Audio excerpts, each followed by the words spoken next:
किसी के माँ बाप परफेक्ट नहीं रहते, वो जैसे भी हैं उनको संभाल के लो। आप परफेक्ट थे जब भी पैदा हुए थे, गोद में आते ही पेशाब कर दिए थे, पाखाना कर दिए थे, आप परफेक्ट थे? आप रोते थे, रातों को जगाते थे, परफेक्ट थे? नहीं थे। आप परफेक्ट नहीं थे, आपके माँ बाप ने आपको संभाला। आज वो भी परफेक्ट नहीं है, आप उनको संभालिए। हल जज़ाउल इहसान इल्लल इहसान, एहसान का बदला एहसान किसी और क्या हो सकता है। माँ पूरे घर का काम करती है, घर में जवान बेटी होने के बावजूद वो नहीं करती है, वो मोबाइल फोन में लगी हुई है, सहेलियों से बात कर रही है कि देखो ये मेहंदी का ये पैटर्न कितना अच्छा है, ऐसी मेहंदी बनाना है कि वैसी। सहेली की शादी है, घंटों जाके गर्दन दुखने लगी फिर भी मेहंदी बनाती है।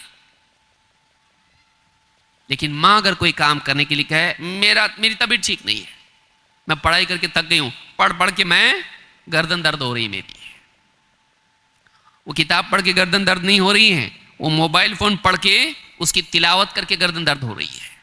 माल के पीछे दौड़ना, रात दिन दुनिया कमाने में लगे रहना, नमाजें बर्बाद, तिलावत बर्बाद, ना अल्लाह को पहचानता ना रसूल को पहचानता, दीन का कुछ इल्म नहीं, पेशाब पाखाने के मसाइल भी मालूम नहीं। बाप मरा तो जनाजे में शरीक नहीं हो सकता क्योंकि तहारत से नहीं है, जनाजे की नमाज भी नहीं आती उसको। बाप की नमाज वो नहीं पढ़ सकता है क्योंकि वो इतना दुनिया में लगा हुआ है कि अभी जॉब से डायरेक्ट आया, तहारत नहीं थी, मालूम भी नहीं तहारत ज़रूरी है, मालूम भी नहीं कि नमाज जनाजे की कैसा पढ़ते हैं, और नमाज जनाजा की दुआ भी उसको याद नहीं है। हम में से कितनों को याद है बताइए? कितना तबका है नौजवानों का जो फजर की नमाज पाबंदी से पढ़ता हो, जमात से पढ़ता हो? कितने लोग हैं ऐसे? एक बड़ा तबका है, गिनती के लोग होते हैं बस्ती में जो फजर की नमाज में हाजिर होते हैं। और वजह क्या है? रात देर तक जागना। जागने की वजह क्या है? इल्मी मुज़ाकिरा नहीं, मोबाइल फोन। क़यामत के दिन जालिम अपना हाथ चबा जाएगा अफसोस और गुस्से में, कहेगा काश कि मैंने रसूल वाली राह इख्तियार की होती है, काश कि मैं रसूल के साथ चलता, शैतान के साथ, बुरे दोस्तों के साथ नहीं चलता मैं। तो एक इंसान को चाहिए कि अपनी जवानी में वो पाबंद बने रसूल अकरम सल्लल्लाहु अलैहि वसल्लम की तालीमात का। वक़ुल जाअल हक़्क़ व ज़हक़ल बातिल इन्नल बातिल कान ज़हूक़ा। इन्नल हम्दुलिल्लाह नहमदुहु व नस्तईनुहु व नस्तग़फिरुह व नऊज़ु बिल्लाहि मिन शुरूरि अनफुसिना व मिन सय्यिआति अअमालिना मन यहदिहिल्लाहु फला मुदिल्ल लहु व मन युद्लिल फला हादिय लहु व अशहदु अल्ला इलाहा इल्लल्लाहु वहदहु ला शरीका लहु व अशहदु अन्न मुहम्मदन अब्दुहु व रसूलुहु अम्मा बअद फ़इन्न खैरल हदीस किताबुल्लाह व खैरल हदी हदी मुहम्मदिन सल्लल्लाहु अलैहि व अला आलिहि व सल्लम व शर्रल उमूरि मुहदसातुहा व कुल्ल मुहदसतिन बिदअह व कुल्ल बिदअतिन ज़लालह व कुल्ल ज़लालतिन फिन्नार। क़ाल नबी सल्लल्लाहु अलैहि वसल्लम मा मिन आमिन इल्ला वल्लज़ी बअदहु शर्रुम मिन्हु हत्ता तल्क़ू रब्बकुम। रवाहु तिर्मिज़ी। काबिल एहतराम सदर मजलिस, इस इज्तिमा में, इस अज़ीम शान बज़्म में मौजूद उलमाए किराम, जमात व जमीयत के ज़िम्मेदारान, करीब व बईद से आए हुए मेरे मोहतरम दीनी भाइयों, नौजवान साथियों और काबिल एहतराम माँ और बहनों,